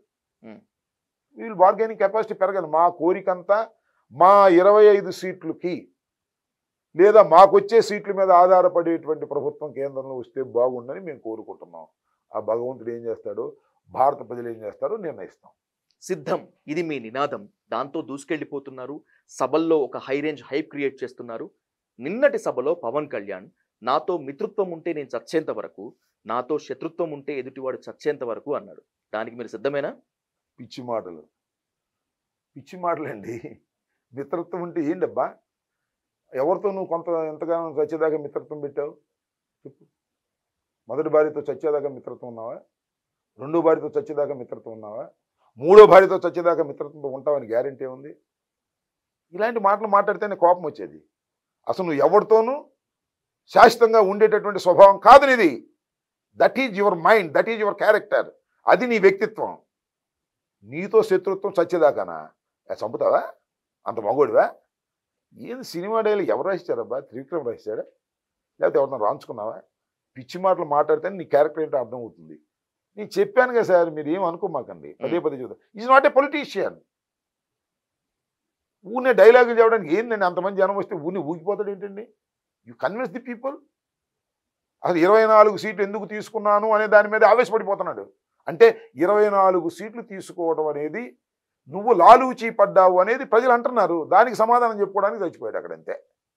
దానికోసం ఆత్రుత పడిపోయి జగన్మోహన్ రెడ్డి గారిని తొక్కేస్తాను, మడత పెట్టి మడత మంచంలో పెడతాను. ఏంది ఇది? నిజంగా పెట్టేవాడు, నిజంగా దమ్మున్నాడు మాట్లాడతాడా? చేసి చూపిస్తాడు. ఏం చేసి చూపిస్తున్నాను? జెండా అడు జెండా ఇటు జెండా ఊపి చంద్రబాబు జెండా నువ్వు, నీ జెండా చంద్రబాబు పెట్టుకుంటే జనం నమ్మేస్తారా? 3 పెళ్లిళ్ళు విడాకులు. పవన్ కళ్యాణ్ని మీ సీఎం విమర్శించినా ఇదే అంటారు, మీరు విమర్శించినా కూడా ఇదే అంటారు. వ్యక్తిగతంగానే ఎప్పుడు విమర్శిస్తుంటారు. సైద్ధాంతికంగా విమర్శించడం మీకు ఎవరికి చేత కాదా, రాదా? అవి తప్పితే ఆయనలో చూపించబడానికి లోపాలు ఏమీ లేవా? అన్నీ చెప్పాను కిందాగా, అన్నీ చెప్పాక ఊగిపోయిన విషయం చెప్పాను. 24 సీట్లకి ఎందుకు దిగజారిపోయాడు చెప్పాను. క్యాస్ట్ ఓటు ట్రాన్స్ఫర్ చేయలేడని చెప్పాను. ముద్దగడ పద్మనాభాన్ని వేధించినప్పుడు బాధ లేనివాడు, వంగవీటి మోహన్ రంగారావు గారిని చంపినప్పుడు బాధ లేనివాడు, చంద్రబాబును జైల్లో పెడితే బాధపడ్డాడు అనేది ఇవన్నీ క్యారెక్టర్ గురించి చెప్పిన మాటలే కదండి. ఆ రాజకీయాల గురించి చెప్పాలంటే ఆయన ఏం చేశాడని చెప్పాలి. ఏ సభ తీసుకున్నా, ఎక్కడ చూసుకున్నా కూడా వైఎస్ జగన్ పవన్ కళ్యాణ్ దత్తపుత్రుడు, లేకపోతే 3 పెళ్లిళ్ళు. 3 పెళ్లిళ్ళు అనేటువంటిది వ్యక్తిగతం కదా అంబటి రాంబాబు గారు. అలా అనుకుంటే వైఎస్ షర్మిల గారికి 2వ వివాహం అని చెప్పి జగమెరిగిన సత్యం వాళ్ళ ఫ్యామిలీకి తెలిసిందే. మరి గత 15 ఏళ్ల క్రితం నుంచి ఇది ఎందుకు ఆయన మాట్లాడలేకపోయారు? మాట చెప్తాను సార్, నువ్వేం మాట్లాడుతున్నావు? 3 పెళ్లిళ్ళ గురించి మాట్లాడే ముందు నువ్వేం మాట్లాడావు? జగన్మోహన్ రెడ్డి ఏం మాట్లాడావు? నేను అడుగుతాను సార్. నేను ఇంటర్వ్యూలో ఉన్నాను, చెప్పులు తీసి చూపిస్తే ఏమన్నారు సార్ అతన్ని? నేను అతను విమర్శించకూడదా? మేము 3 పెళ్లి అనకూడదా? Is not a fact. దత్తపుత్రుడు ఈజ్ నాట్ ఎ ఫ్యాక్ట్. ఈ రెంట్లో ఏది లాజిక్గా తప్పు చెప్పండి, నాకు అర్థం కాలేదు. ఎవరండి బుద్ధి ఉన్నాడు ఎవడైనా మీడియా ముందు మాట్లాడేటప్పుడు 2 చెప్పులు తీసి చూపిస్తాడండి? ఈజ్ ఎ పొలిటీషియన్ అండి? చెప్పండి సార్, ఇది రాష్ట్ర ప్రజలు చెప్పమని అడుగుతున్నా. నిన్నేంటండి ఆవేశం? నిన్నేంటి ఆవేశం ఏంటి? అంతమందిని పిలుచుకున్నావు, నువ్వు మాట్లాడుతున్నావు. నీకన్నా ముందు చంద్రబాబు మాట్లాడాడు. చంద్రబాబు ఎలా మాట్లాడాడు? చంద్రబాబు చక్కగా దాన్ని ఏమంటారు, గోతిగాడ నక్కలాగా మాట్లాడాడు. చక్కగా గోతిగాడ నక్కలాగా మాట్లాడాడు. గోతిగాడ నక్క చక్కగా ఉండదేమో. గోతిగాడ నక్క చాలా చక్కగా ఉంటుంది ఒక సందర్భంలో. అవునా? ఇప్పుడు వచ్చి టక్కన వేసుకుందామని అట్లా మాట్లాడాడు. నువ్వేం మాట్లాడావు? ఆవేశం. ఏమి లేనోడు ఎగిరిగిరి పడ్డా అంట. 24 సీట్లు తీసుకుని ఎగిరిగిరి పడతాయింది, నాకు అర్థం కాలేదు. పోనీ ఆ 24 సీట్లకి సమర్థించుకోవడానికి ఎంత తాపత్రయపడ్డావు? మనకి ఏమీ లేదు, మనకు అసలు ఏమీ లేకోకుండా మనం ఇన్ని 24 సీట్లు ఇచ్చాడు మహానుభావుడు అని ఆయన దండం పెట్టావు. ఉద్దండున్నా అంట పక్కన. ఉద్దండు కాదు, ఉత్త దండగ మనిషి అతను. అయిపోయింది, సరుకు అయిపోయింది మనిషి. ఉద్దండు మన పక్కన ఉన్నాడని చెబుతున్నాడు. ఒకరికొకరు చూసి ధైర్యం. యుద్ధంలోకి వెళ్ళలేరు, సిద్ధంగా లేరు. రా జనం రా రా రా అంటే ఏమొచ్చారు? నేను వచ్చారా? ఏమొచ్చారు చెప్పండి. మా సిద్ధం సభలు చూడండి, మీరు వేసుకుని చూసుకోండి. మా సిద్ధం సభలు ఎలా ఉన్నాయో, వాళ్ళ సభలు ఎలా ఉన్నాయి. అదేమంటే సిద్ధం సభలో డబ్బులు పెట్టారు, అవి పెట్టారు, ఈ పెట్టారు, ఇవన్నీ మాటలా సార్? నేను ఒకటి చెప్తున్నా సార్, ఈ రాష్ట్రంలో జగన్మోహన్ రెడ్డి అనేటువంటి రాజశేఖర రెడ్డి గారి కుమారుడు పార్టీ పెట్టాడు, కష్టపడ్డాడు, అపోజిషన్లో ఉన్నాడు, మళ్ళీ అధికారంలోకి వచ్చాడు, ప్రజలకు అధికారంలోకి వచ్చి మేలు చేశాడు, ప్రజల మన్నన పొందాడు. జగన్మోహన్ రెడ్డి గారిని ఎంతమంది కలిసి వచ్చినా జగన్మోహన్ రెడ్డి గారిని ఎదుర్కోలేరు. 150% మళ్ళా తిరిగి రాష్ట్రానికి జగన్మోహన్ రెడ్డి గారి ముఖ్యమంత్రి కాబోతున్నాడు. చూసుకోండి. 170 వస్తాయా? సవాల్ అంటే ఇది, సైద్ధాంతిక విశ్లేషణ అంటే ఇది. ఒప్పుకుంటాను. I was very happy with that. ఒక క్వశ్చన్ తోటి ఈ క్యారెక్టర్స్ గురించి, పెళ్లిళ్ళ గురించి ఫుల్ స్టాప్ పెట్టేద్దాం అంబటి రాంబాబు గారు. పవన్ కళ్యాణ్ గురించి మాట్లాడేటువంటి 3 పెళ్లిళ్ళ గురించి, మహిళల వేధింపుల గురించి బాగా ఎక్కువ పిక్చరైజ్ చేసి చూపిస్తుంటారు మీ పార్టీలో. మీ పార్టీలో కొందరు నేతల గురించి మాట్లాడుకుంటే, ఒక మహిళతో బ్యాంకాక్ వీధుల్లో తిరుగుతూ బొత్స సత్యనారాయణ గారు వీడియోలోకి చిక్కారు. బొత్స సత్యనారాయణ గారి చాలా దగ్గరి బంధువు మధ్య శ్రీనివాస్ ఒకటేసారి ఇప్పుడు ఇద్దరు వాళ్ళతో సంసారం చేస్తున్నారు. ఇంకా మాట్లాడాలనుకుంటే మీరు కూడా మహిళలతో అసభ్యంగా మాట్లాడారు, కాల్ రికార్డులు బయటపడ్డాయి. ఇలా చాలా గాడు ఉన్నాయి కదా. మీ అందరికీ అసలు ఏం నైతిక హక్కు ఉంది ఆయన క్వశ్చన్ చేయడానికి? ఇప్పుడు నేను కానీ బొత్స సత్యనారాయణ గారు కానీ మీ వాస్తవాల ఆరోపణలా చెప్పండి ప్లీజ్. కాల్ రికార్డులు మొత్తం బయటకు వచ్చాయి కాదు కదా. కాదు కాదు వాస్తవాలని మీరు నిర్ధారణ చేస్తున్నారా, ఆరోపణలని నమ్ముతున్నారా నాకు చెప్పండి. ఆరోపణలు, ఎందుకంటే అవి నిరూపించలేదు కానీ. ఆరోపణలే కానీ వినండి నిప్పు లేనిదే పొగరాదు. వినండి సార్, నిప్పు లేకోకుండా కూడా మంచులో కూడా పొగ వస్తుంది, అది వేరే అంశం, దాని గురించి మళ్ళీ డిస్కస్ చేద్దాం. సార్ ఇవి ఆరోపణలు, వండర్ఫుల్. పవన్ కళ్యాణ్ కూడా ఆరోపణలేనా చెప్పండి. పవన్ కళ్యాణ్ మొదటి పెళ్లి ఆరోపణ, రెండో పెళ్లి ఆరోపణ, మూడో పెళ్లి ఆరోపణ. ఆరోపణలకి వాస్తవాలకి మధ్యన పోటీ పెట్టి మీరు నన్ను మాట్లాడమంటే ఏం మాట్లాడినా? నా మీద చాలా ఆరోపణలు ఉంటాయి, బొత్స గారి మీద చాలా ఆరోపణలు ఉంటాయి, లేదా ఇంకో శ్రీనివాస్ మీద చాలా ఆరోపణలు ఉంటాయి. 100 మంది మీద 100 ఆరోపణలు ఉంటే ఆరోపణల దశ వేరు, నిజాల దశ వేరు. నిజాల గురించి మాట్లాడుతున్నాం లాజిక్ గా. అధికారంలో ఉన్నారు కాబట్టి. దత్తపుత్రుడు ఆరోపణ ఒప్పుకుంటాను, దత్తపుత్రుడు ఆరోపణకు లాజిక్ చెప్తాను.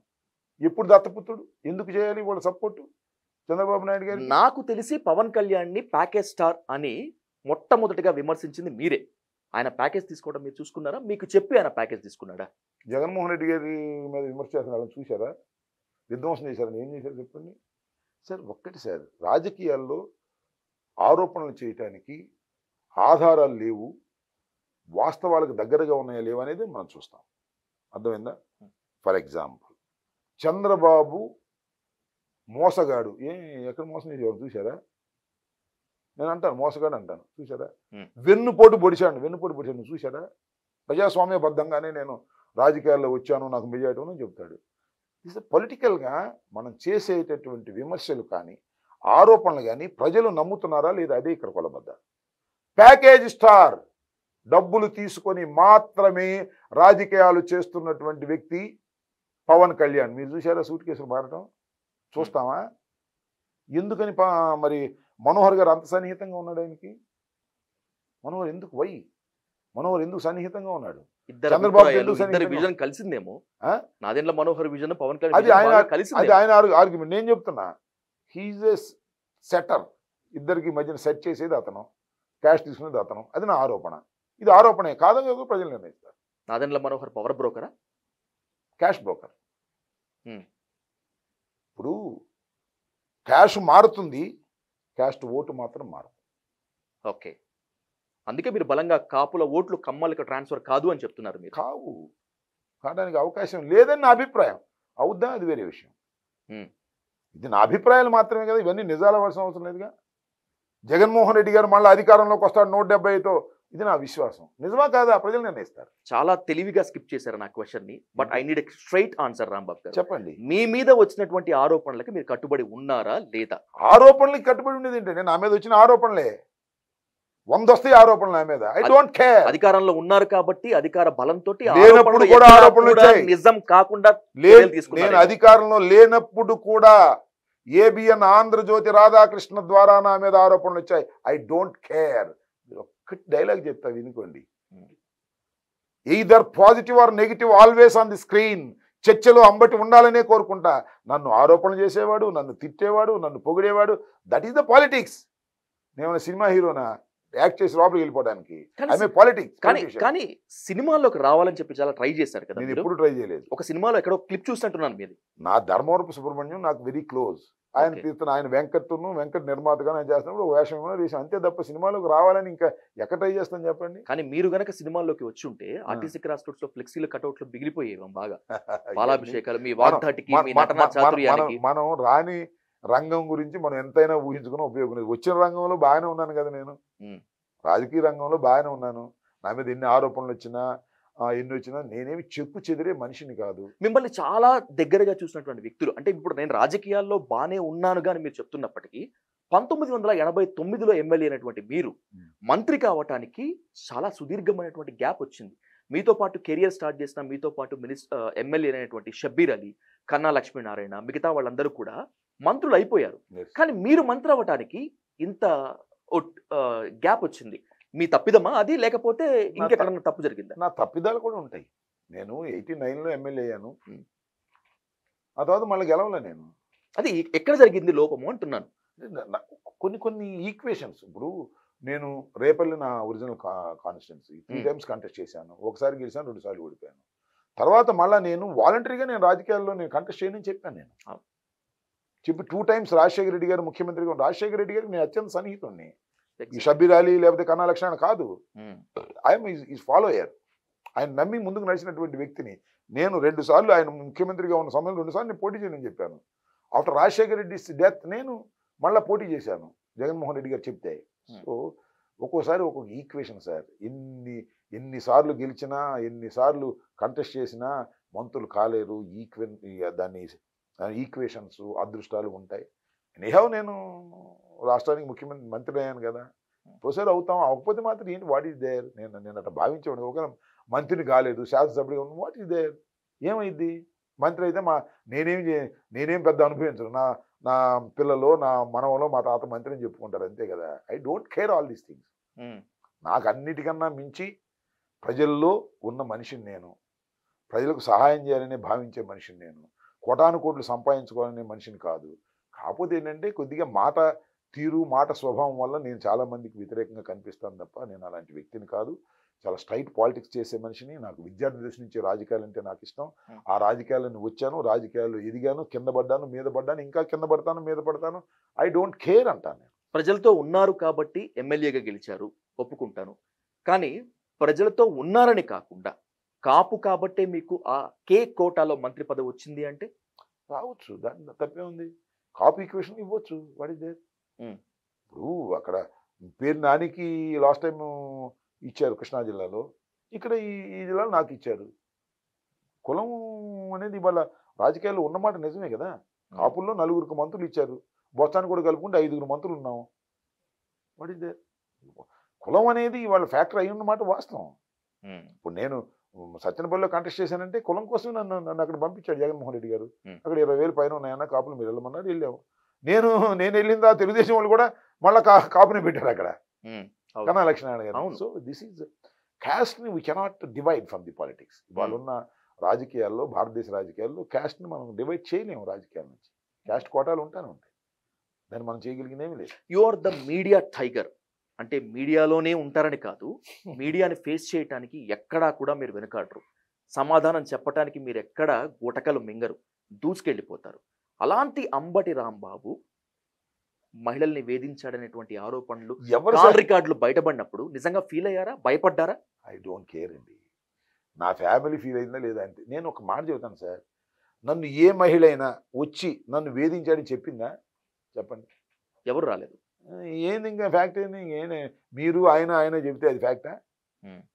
ఏంటి నాకు అర్థం కాలే. కానీ మీరు భయపడకపోయి ఉండొచ్చు, మీరు బాధపడకపోయి ఉండొచ్చు. మీ 3 కూతుళ్ళు, ఇంట్లో ఉండేటువంటి మేడం, మీ ఫ్యామిలీ మొత్తం భయపడి ఉంటారు. ఏమీ భయపడరు, ఏమీ బాధపడరు. వాళ్ళు అర్థం చేసుకోగలిగినటువంటి కెపాసిటీ ఉన్నవారు. నేనేంటో వాళ్ళకి తెలిసిన. ఏంటి ఆ పీరియడ్ లో మీ ఫ్యామిలీ మీకు అందించినటువంటి సహకారం ఏంటి? అసలు డిస్కస్ చేయము సార్. అయ్యి వాళ్ళు మాట్లాడుకుంటారు మా పిల్లలు, కానీ ఇప్పుడు అసలు డిస్కస్ చేయము. అది వెరీ సింపుల్ థింగ్స్ అయ్యి. పెద్ద మీడియాలో చూపిస్తే పెద్ద థింగ్స్, కానీ వాట్ ఇస్ దర్ ఫ్యాక్ట్ అయినప్పుడు ఏముంటుందండి?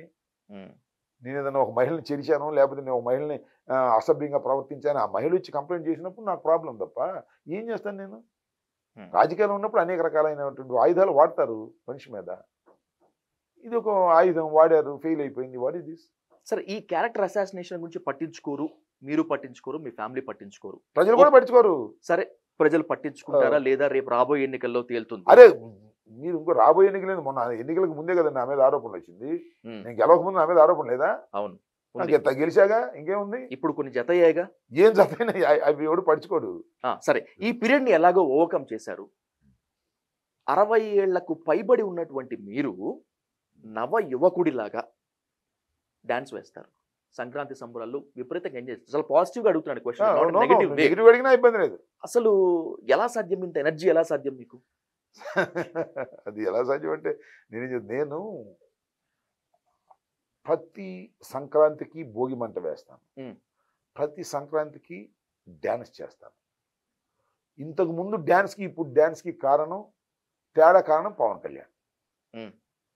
నేను మొన్న కాక అంతకుముందు సంక్రాంతికి వేసినటువంటి డ్యాన్స్ని బ్రో అనే సినిమాలో, ఆయన పేరేంటి, శ్యాంబాబు అనే పేరు పెట్టి ఒక క్యారెక్టర్ పృథ్వీన తీసేయండి, శ్యాంబాబు అనే పేరు పెట్టి డ్యాన్స్ వేయించి నన్ను కించపరిచారు. కించపరిచిన తర్వాత నాలో కసి పెరిగింది. సో కానీ ఆ పీరియడ్ ని, ఆ క్యారెక్టర్ ని, ఆ డాన్స్ ని అలా వదిలివేసి ఉంటే బహుశా ఎవరు పట్టించుకోకపోయి ఉండేవాళ్ళేమో రాంబాబు గారు. మీరే కావాలని కాస్త ఎక్స్ట్రా చేస్తున్నట్లుగా అనిపించడం లేదా? అంటే చేసి ఉండొచ్చు, ఆ? చేసి ఉండొచ్చు. ఉమ్, దాన్ని మీ బోటి వాళ్ళు ఎక్స్ట్రాగా ఫీల్ అయ్యి ఉండొచ్చు. Origin is there. నన్ను కించపరిచారు. నా భోగి మంట దగ్గర పాట రాయించాను, పాట పాడించాను, దానికి డ్యాన్స్ వేసాను. చూశాను మొన్న. చేస్తాను. ఉమ్, అది నాలో ఉన్న తత్వం అది. నేను డ్యాన్స్ చేస్తాను కాబట్టి రోజు డ్యాన్స్ చేస్తాను ఏంటి, నాకు అర్థం కాలే. నేను భోగి మంట దగ్గర డ్యాన్స్ చేస్తాను కానీ ఈ పార్టీకి ఆ పార్టీకి డ్యాన్స్ చేయను. మీరు కౌంటర్ ఎన్కౌంటర్లతో ప్రత్యర్థులు డాన్స్ చేస్తున్నారు. సరే, దట్ ఈస్ డిఫరెంట్. నాకు అలా అనిపించింది. నేను కొత్తగా వేయలేదు డ్యాన్సు. ఈసారి వేసిన డ్యాన్స్ ఏంటంటే ఇంకొద్దిగా ఎనర్జెటిక్గా వేసాను, కసితో వేశాను. ఉమ్, చాలా మంది పవన్ కళ్యాణ్ కన్నా నువ్వే బాగా వేసావు అన్నారు. అది వేరే అంశం అనుకోండి. సో సో అదొక సార్, రాజకీయాలు లైఫ్ రకరకాలుగా ఉంటాయి. మంచి భోజనం చేస్తాం, మంచిగా డ్యాన్స్ వేస్తాం ఒక సందర్భంలో, ఇన్ని నడుస్తుంటాయి. ఇవన్నీ ఇది పార్ట్ ఆఫ్ ది గేమ్.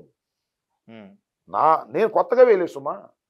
నేను నా సత్యనపల్లిలో ప్రతి భోగికి డ్యాన్స్ వేస్తాను. ఈసారి కసిగా వేశాను, జనం బాగా చూశారు వీడియోలు. That's all. అది అంతటితో ఫుల్ స్టాప్, అంతే. నేను వేస్తాను, ఇరగదీస్తానని చెప్తున్నారు కానీ ఆ సక్సెస్ కి సీక్రెట్ ఏంటి? ఆ సీక్రెట్ ఫార్ములా ఏంటో చెప్తే మిగతా వాళ్ళందరూ I ఫాలో don't అవుతారు know. కదా. I don't know that. Um. అది సక్సెస్ అని నేను అనుకోవట్లా, నాకు అనిపించింది వేసాను అంతే. స్వామికి పూనకం రావాలంటే దరువేయాలి కానీ ఒక బాలకృష్ణ డైలాగ్ ఉంటుంది. ఉమ్. మీకు పూనకం రావాలంటే దరువేయాల్సిందేనా పక్కన? దరువేం కాదు, నేను కావాలని వేసాను కదా. అది ఉమ్, కావాలని పాట కూడా నేను రాయించాను. అవును, నేను సంబరాలు రాంబాబునే అన్నాను. ఉమ్, నెగిటివ్ టు పాజిటివ్, నెగిటివ్తో స్టార్ట్ అయ్యి నేను పాజిటివ్ ఎందుకు సంబరాలు రాంబాబుని చెప్పాను. నేను ఉమ్. ఓ పాట నేను రాయించాను దగ్గరుండి. నెగిటివ్ అయినా పాజిటివ్ అయినా వార్తల్లో ఉండటమే Ambati Rambabu success formula, Ambati Rambabu sketch అంటారు చాలా మంది. మేబీ కావచ్చు. నేను ఏంటంటే నెగిటివ్ అయినా పాజిటివ్ అయినా వార్తలు ఉండటం అంటే అది అనివార్యం. అన్ని పాజిటివ్ వార్తలు చెప్పాలని నేను స్వామీజీని అవ్వాలి, సత్యసాయిబాబాను లేకపోతే ఇంకోను. స్వామీజీని అయితే అన్ని పాజిటివ్ వస్తాయి. అయితే అఫ్కోర్స్ స్వామీజీల మీద కూడా నెగిటివ్ వస్తున్నాయి. నేను ఐఎమ్ ఏ పొలిటీషియన్. చిన్నప్పటి నుంచి నేను రాజకీయవేత్తని. నా మీద అన్ని పాజిటివ్ రావాలంటే ఎట్ట కుదురుద్ది?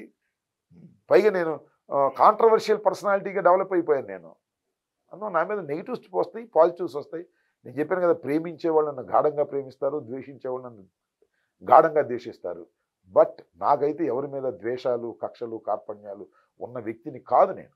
నా మాట చూసి చాలా మంది తెలుగుదేశం వాళ్ళు కూడా పరిచయం ఎంత, రాంబాబు గారు మీరు ఇంత మంచి వాళ్ళు అనుకోలేదండి టీవీలో చూసి అంటారు. సో దట్ ఈస్, టీవీలో చూస్తే నేను ఏదో పెద్ద అగ్రెసివ్ ఫెలోలా కనపడతాను. నేను అలాంటి వ్యక్తిని కాదు. కాకపోతే బోల్డ్ పర్సనాలిటీని నేను. బోల్డ్ మనసులో ఏదుందో అది మాట్లాడేటటువంటి తత్వం గలవాడి. అది నా దురదృష్టమో అదృష్టమో. చాలా మంది నీ మాట తీరు మార్చుకోమంటారు. నేను మార్చుకోలేనా? ఇప్పుడు 66 సంవత్సరాలు వచ్చింది, ఇప్పుడు మార్చుకునేది ఉంది. నా మాట తీరు ఒకేసారి మారుతుంది.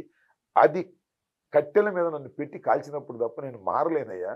నా పెరుగుదలకి, నా పతనానికి అన్నిటికీ అదే కారణం అవుతుంది తప్ప నేనేం చేయలేనని చెప్తాను. నిస్సహాయం నేను. నా character is like that. Me look complete గా మారిపోయింది. ఇంకా చెప్పాలంటే మార్చేశారు. ఇంతకుముందు నీట్ గా హెయిర్ డై వేసుకునేవారు, నీట్ షేవ్ లో ఉండేవాళ్ళు. భూతద్దం పెట్టి వెతికినా కూడా ఎక్కడా ఒక తెల్ల వెంట్రుక కనిపించేది కాదు. బహుశా రాంబాబు గారికి ఇంకా తెల్ల వెంట్రుకలు రాలేదేమో అనుకునేవాళ్ళు చాలా మంది. కానీ 1 ఇయర్ తర్వాత నుంచి, కొన్నాళ్ళ నుంచి మీ లుక్ కంప్లీట్ గా మారిపోయింది, మార్చేశారు. ఏంటి దీని వెనుక సీక్రెట్? Doctor advice. నాకు డాక్టర్ ప్రభురామిరెడ్డి అని ఒక ఆయన ఫిజిషియన్ ఉన్నాడు, నాకు బాగా సన్నిహితుడు. ఆయన డై వేయటం వల్ల మీకు సైనస్ ప్రాబ్లం వస్తుంది, ఈ కలరింగ్ మారుతుంది, డై తీసేయలేరా అన్నాడు. ఎందుకు తీసేయలేము సార్ అన్న. తీసేసా. డై తీసేసిన తర్వాత గడ్డం పెంచితే బాగుంటుందని ఒక ఫ్రెండ్ చెప్పాడు. గడ్డం పెంచేస్తే బాగుంది అన్నాడు. నాకు బాబీ అని ఇక్కడ బట్టలు కుట్టదు, ఈ స్టైల్లో కుడతాను సార్ చూడండి ఒకసారి అన్నాడు. చేసుకున్నాను. ఇది సెట్ అయిందన్నారు, బాగుందన్నారు. Well like this. Doctor Prabhuramareddy గారి అడ్వైజా, వైఎస్ జగన్మోహన్ రెడ్డి గారి తిట్ల దండకమా మీ ఆహార్యం చేంజ్ వెనుక? సరే, పిచ్చి మాటలు తప్ప. ఎంతమంది డై వేసుకోవట్లేదు మా పార్టీలో? డై లేని వాళ్ళు ఎవరు? కానీ అంబటి రాంబాబు గారిని టార్గెట్ చేసి జగన్మోహన్ రెడ్డి గారు తిట్టారు అనేటువంటిది ఒక బలమైన టాక్. అంటే జగన్మోహన్ రెడ్డి గారి క్యారెక్టర్ని అలా చూపించడానికి ప్రయత్నం చేసే మనుషులు చేసేటటువంటి ఒక వికృతమైన చేష్ట తప్ప జగన్మోహన్ రెడ్డి గారు నన్ను తిట్టాల్సిన అవసరం ఏమిటి sir? What is the reason behind that? అసలు ఒకరిని తిట్టాల్సిన అవసరం ఏమిటి జగన్మోహన్ రెడ్డి గారు? అంటే జగన్మోహన్ రెడ్డి గారు క్రూడు, దుర్మార్గుడు, తిడతాడు, కొడతాడు, ఈ పిచ్చి మాటలు not at all correct. Jaganmohan Reddy గారు చాలా ప్రేమగా, అభిమానంగా మాట్లాడేటటువంటి తత్వం కలిగిన వ్యక్తి అనేది ఇప్పటికి కూడా తెలుసుకోకపోతే వాళ్ళ కర్మ. బట్టలు కొనుక్కునేందుకు, బట్టలు కుట్టించుకునేందుకు, షేవ్ చేయించుకునేందుకు, కటింగ్ చేయించుకునేందుకే అంబటి రాంబాబు ఆంధ్రప్రదేశ్ నుంచి ప్రతి వీకెండ్ హైదరాబాద్కి వస్తారు. మా అంత అమ్మాయి సంపాదించారా? నేను కొత్త ఏమండి, ఒకటి నిన్న నేను వచ్చాను, ఒక మ్యారేజ్ కోసం వచ్చాను. వచ్చినప్పుడు నేను నా ట్రిమ్మింగ్ చేయించుకుంటాను. హైదరాబాద్లో నాకు బంధువులు ఉన్నారు, మా సిస్టర్స్ ఉన్నారు, మా అమ్మాయి ఇక్కడ ఉంటుంది. దీనికోసం వస్తే రాంబాబు గడ్డం చేసుకోవడానికి హైదరాబాద్ వెళ్తాడు, జుట్టు కట్ చేసుకోవడానికి హైదరాబాద్ వెళ్తాడు, బట్టలు కుట్టుకోవడానికి హైదరాబాద్ వెళ్తాడు. చెప్పుకోమనండి, నాకేం అభ్యంతరం లేదు. హైదరాబాద్ నాకేమన్నా కొత్త? హైదరాబాద్ నాకు అపార్ట్మెంట్ కూడా ఉంది. హైదరాబాద్ నాకేమన్నా కొత్త ఏమండి? హైదరాబాద్ రాకూడదా? వచ్చి హైదరాబాద్లో గడ్డం ట్రిమ్మింగ్ చేయించుకోకూడదా? నేను విజయవాడలో కూడా చేయించుకుంటా. ఏదో ఉంటారు. ఒక ప్రముఖమైన వ్యక్తి మీద అనేక రకాల పుకార్లు వచ్చును అని రాసుకోండి. ప్రముఖమైన వ్యక్తి మీద అనేకమైన పుకార్లు వచ్చును, గ్యాసిప్స్ వచ్చును. గ్యాసిప్స్ పుకార్లు వచ్చిన వాడే ప్రముఖుడు. ఇంటి నేను ప్రముఖుడు అన్నమాట. అది మంత్రి అయిన తర్వాత సూట్ కేసులు తీసుకున్నారు, నోట్ల కట్టలు బాగా సంపాదించారు కాబట్టి ఆ డబ్బులు ఎలా ఖర్చు పెట్టాలో తెలియక ప్రతి వీకెండ్ ఎంజాయ్ చేసేందుకే హైదరాబాద్ వస్తున్నారు. ఎంత అవుతాయి వీకెండ్? సూట్ కేసులు పెట్టుకొస్తారా? సరే, ఇది రాజకీయాలు అందరు సూట్ కేసులు తీసుకున్నారు, డబ్బులు సంపాదించారు, ఇవన్నీ మామూలు ఆరోపణలే. నేను సూట్ కేసులు తీసుకునేది డబ్బులు నేను ఆ మనిషిని కాదు సార్. నేను డబ్బుకు ఆశించే మనిషిని కాదు సార్. నేను ఎన్ని పదవులు చేశాను. అయితే రాజకీయాల్లో డబ్బులు అవసరం, అవి వచ్చేటట్టు వస్తాయి. అంతేగాని డబ్బులు సంపాదించుకోవడం, దోచుకోవడం చంద్రబాబు లాగా లేకపోతే ఇంకొకటిలాగా నా తత్వం అది కాదు. నన్ను నమ్మాలి మీరు. నా తత్వం అది కాదు. అయితే డబ్బులు లేవా? డబ్బులు అవసరం లేదా? ఉంటాయి డబ్బులు అవసరం. అంతేగాని దోచుకునే స్వభావం కలిగిన వ్యక్తిని కాదు. సూట్ కేసులు తీసుకునే స్వభావం అంతకంటే కాదు. ఇవన్నీ ఏదో రాజకీయాలు ఉన్నప్పుడు కుండబద్దలు గుడ్డినట్లు మాట్లాడతారు రాంబాబు గారు. మీరు మనసులో ఏది దాచుకోకుండానే కులం మీద కూడా కన్సర్న్ చూపిస్తారు. నో డౌట్, అది మీరు అన్నట్లు it's an inevitable thing. Caste అనేటువంటిది కాపు పెద్దగా మెగాస్టార్ చిరంజీవి ప్రజారాజ్యం పెట్టినప్పుడు మీరు పిఆర్పిలో జాయిన్ అవ్వలేదు. చిరంజీవి ఫెయిల్ అవుతారని ముందే ఊహించారా? లేకపోతే ఏంటి మీ జాయిన్ అవ్వకపోవడం గల కారణం ఏంటి అసలు? నేను రాజశేఖర్ రెడ్డి భక్తుడిని. రాజశేఖర్ రెడ్డి గారు అప్పుడు ముఖ్యమంత్రిగా ఉన్నాడు. నేను అప్పుడు ఎమ్మెల్యే కూడా కాదు. నేను రాజశేఖర్ రెడ్డి గారి భక్తుడిని, ఆయన ప్రేమాభిమానాలు పొందిన వ్యక్తిని. కాబట్టి పక్క చూపు చూసే స్వభావం నాకు లేదు. చావో రేవో రాజశేఖర్ రెడ్డి గారి వెంటే నడవాలని నిర్ణయించుకున్న వ్యక్తిని. రాజశేఖర రెడ్డి గారి మరణం తర్వాత ఒక్కసారిగా ఉరికిన మొదటి వ్యక్తి జగన్మోహన్ రెడ్డి గారి వెంట అంబటి రాంబాబు. అవును, నేను చెప్పాను సార్, ఇప్పుడు చెప్తున్నాను, ఎప్పుడు చెప్తున్నాను, నాది దృఢమైనటువంటి నిర్ణయాలు ఉంటాయి తప్ప చీటికి మాటికి మార్చుకునే నిర్ణయాలు నాకుండవు. రాజశేఖర రెడ్డి గారితో నడిచాను, జగన్మోహన్ రెడ్డి గారితో నడుస్తున్నాను. నేను జగన్మోహన్ రెడ్డి గారి కన్నా ముందు చనిపోతాను. చచ్చిపోయేంత వరకు జగన్మోహన్ రెడ్డి గారి వెంటే ఉంటాను. లేదంటే రాజకీయాలు మానుకుని పక్కకు వెళతాను ఏజ్ ఫ్యాక్టర్ వచ్చినప్పుడు తప్ప. ట్రావెల్ విత్ జగన్మోహన్ రెడ్డి గారు తప్ప రెండోది లేనే లేదు. చిరంజీవి గారు నాకు బాగా తెలుసు, మంచోడు, నో ప్రాబ్లం. మంచోడైతే నా రాజకీయ ఎఫిలియేషన్ నేను వదులుకోలేను. వ్యక్తుల మీద ఉన్నటువంటి ప్రేమాభిమానాలు వదులుకోలేను నేను. నా స్వభావం అది. అది కొంతమంది లైక్ చేస్తారు, కొంతమంది కాపుని నువ్వు చిరంజీవి అప్పుడు వెళ్ళలేదన్న వాళ్ళు ఉన్నారు. సో అలాగే పవన్ కళ్యాణ్ గారు అంటే నువ్వు ఎందుకు వెళ్ళమనే వాళ్ళు ఉన్నారు. నాకు నా విశ్వాసాలు నాయి, నా వ్యక్తిత్వం నాది. That's all. కొన్ని నెలల తర్వాత మళ్ళీ ఎమ్మెల్యే లేకపోతే మంత్రిగా ఉన్న అంబటి రాంబాబు గారితో ఇలాగే ఇంటర్వ్యూ చేస్తానా, లేకపోతే ఓడిపోయిన వ్యక్తిగా చేస్తానా? Time will decide. నా నియోజకవర్గ ప్రజలు నిర్ణయిస్తారు. అంతకన్నా నేను ఈ సందర్భంలో అంతకన్నా ఎక్కువ చెప్పను. నా ప్రజలు నిర్ణయిస్తారు, దైవం నిర్ణయిస్తుంది. గుండెల నిండా విశ్వాసంతో ముందు కదులుతున్నాను. ఖచ్చితంగా నా ప్రజలు నన్ను ఆశీర్వదిస్తారు. Exactly what you said. ప్రజలే చరిత్ర నిర్మాతలు, ప్రజలే న్యాయ నిర్ణేతలు. మీరు అన్నట్లుగానే ప్రజా తీర్పు కోసం వెయిట్ చేద్దాం. వచ్చినటువంటి తర్వాత మళ్ళీ ఇంతకంటే ఘాటుగానో లేకపోతే ఇంకా ప్రేమపూర్వకంగానో మాట్లాడుకుందాం. Thank you so much Ambati Rambabu గారు. Thank you very much.